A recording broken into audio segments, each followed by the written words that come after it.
deuxième grand pilier au niveau d'Internet Explorer 8, la réduction des risques, l'amélioration de la sécurité. Donc l'idée derrière, c'est de proposer plus de sécurité pour l'utilisateur et l'entreprise, permettre de choisir également ce qu'on souhaite exposer comme information en tant que vie privée, et puis également de mieux contrôler en fait l'usage du navigateur au sein de la navigation. Donc protection de la vie privée, Internet Explorer 8 rajoute vraiment beaucoup de fonctionnalités sur cet aspect-là, qui est la protection des informations personnelles. Donc si on compare un Internet Explorer 7 à un Internet Explorer 8, on peut par exemple voir qu'au niveau de la suppression des historiques de navigation, on a des informations complémentaires par rapport à IE7. Typiquement, on peut dire je fais le nettoyage de mon historique, mais je veux quand même conserver les données de mes sites web favoris, c'est-à-dire ceux qui ont été que j'ai mis dans mon bookmark. Et celles-ci, je ne souhaite pas les effacer. Par contre, le reste, j'ai envie de faire un ménage complet.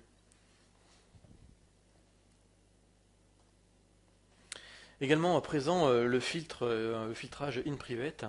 Et bien en fait quand on navigue sur un site web qui contient le contenu de notre fournisseur, typiquement une publicité, un outil de mesure ou autre, et bien globalement on transmet des informations en fait à ce tiers, alors que c'est pas lui qu'on est venu voir à l'origine.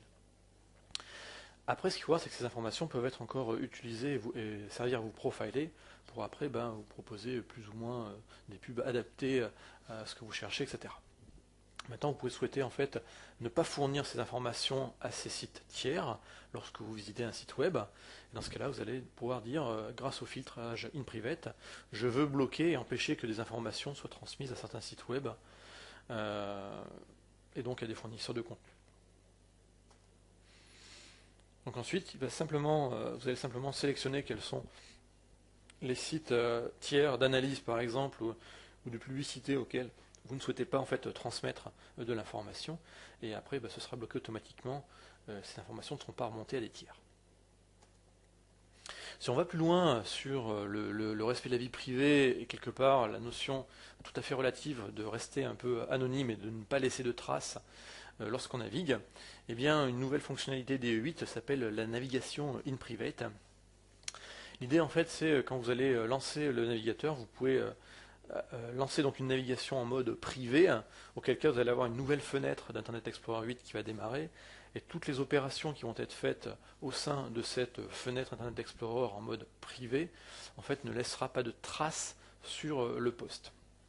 Donc les scénarios auxquels on peut penser typiquement, c'est quand un utilisateur utilise à des fins personnelles, par exemple son poste de travail, pour naviguer par exemple sur sa banque ou sur un site d'achat, qu'il ne veut pas laisser de traces de mots de passe, de cookies et d'historique sur son poste de travail.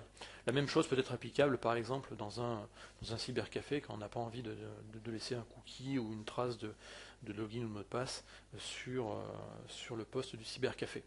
A noter quand même pour les entreprises, c'est que même si effectivement du point de vue local de la machine, il ne restera pas de traces de cette navigation en mode privé, les entreprises ayant la plupart du temps des proxys, pour les administrateurs, les traces resteront au niveau des proxys.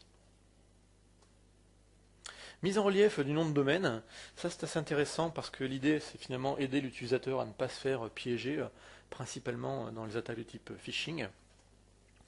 Donc quand on regarde en fait la barre de navigation d'Internet Explorer 8, on constate en fait que dans la barre d'adresse, le nom complet de l'URL n'est pas écrit tout de la même fonte, de la même couleur.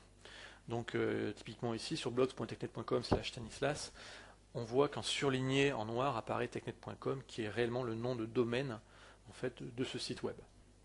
Même chose ici, on a un exemple, une connexion sur PayPal, on voit bien qu'effectivement on est sur PayPal. En plus ici la barre est passée en vert parce qu'on a un HTTPS avec un certificat SSL. Maintenant, on reçoit tous dans nos boîtes aux lettres électroniques des emails de ce type-là, confirmer votre identité et de déblocage de votre compte. Alors après, c'est plus ou moins bien francisé, ça dépend des fois. Là, typiquement, c'est un exemple de mail de phishing qui est, on va dire, relativement bien formaté, à l'exception peut-être des accents ici qui sont mal passés. Un utilisateur qui finalement n'est pas un spécialiste peut facilement se faire berner et aller cliquer sur le lien qui est placé au centre de l'écran. Et en fait, ce lien correspond, alors dans cet exemple, à une URL qui est http://allovarcarnelli.com/update/www.paypal.fr /index.html. Donc, un informaticien saura assez vite facilement trouver le nom de domaine. Une personne, on va dire un utilisateur standard, se fera peut-être berner parce qu'il verra www.paypal.fr sur le lien. Quelque part, il pourra arriver sur un site qui ressemble à PayPal, donner ses informations et quelque part se faire voler ses identifiants et ses identités. Donc ici, on est bien d'accord que le nom de domaine est allovarkalnili.com et que tout ce qu'il y a derrière, le /update/www.paypal.fr, n'est absolument pas le nom de domaine, mais n'est qu'un bout de l'URL. Et bien Internet Explorer 8 va en fait mettre en surlignage le nom de domaine. Donc on voit bien ici tout de suite visuellement qu'on n'est pas sur www.paypal.fr, qu'on n'est pas donc sur paypal.fr, le domaine qui devrait être le bon, mais qu'on est sur un autre site. Au passage, on voit que la barre est passée en rouge et qu'on a le site d'hameçonnage. Si je zoome un petit peu, on constate bien que l'ensemble du reste de l'adresse est placé en fait en gris clair, parce que ce qui est important ici, c'est principalement le nom de domaine. Du coup, ça me permet de rebondir sur le filtre Smart Screen, qui est donc à l'origine sur Internet Explorer 7 le filtre anti-phishing, qui en fait évolue avec Internet Explorer 8. Alors, on conserve toujours les fonctionnalités d'anti-phishing. Typiquement, quand un utilisateur va arriver sur un site qui est connu comme étant un site web d'hameçonnage, eh bien, le navigateur va présenter une fenêtre rouge avec un message d'erreur, ou plutôt un message d'avertissement. Le site Intel est un site d'hameçonnage. Nous vous recommandons de quitter ce site. Simplement en cliquant sur atteindre ma page de démarrage, on repart sur la home page du navigateur. Maintenant, si l'utilisateur veut vraiment aller sur ce site web, il devra aller cliquer sur informations pour ouvrir plus d'informations, et tout en bas, malgré un second avertissement lui disant ne cliquez pas ici, il pourra toujours cliquer sur l'URL. A noter, c'est qu'également le filtre Smart Screens peut vous proposer, en fait, peut vous demander votre avis. Est-ce que vous pensez que ce site-là est un site correct ou non quand vous vous connectez? Et chose nouvelle intéressante également, c'est que le filtre Smart Screen va vous indiquer quand vous faites des téléchargements depuis des sites réputés pour en fait mettre à disposition des binaires avec des codes infectés, des codes malveillants.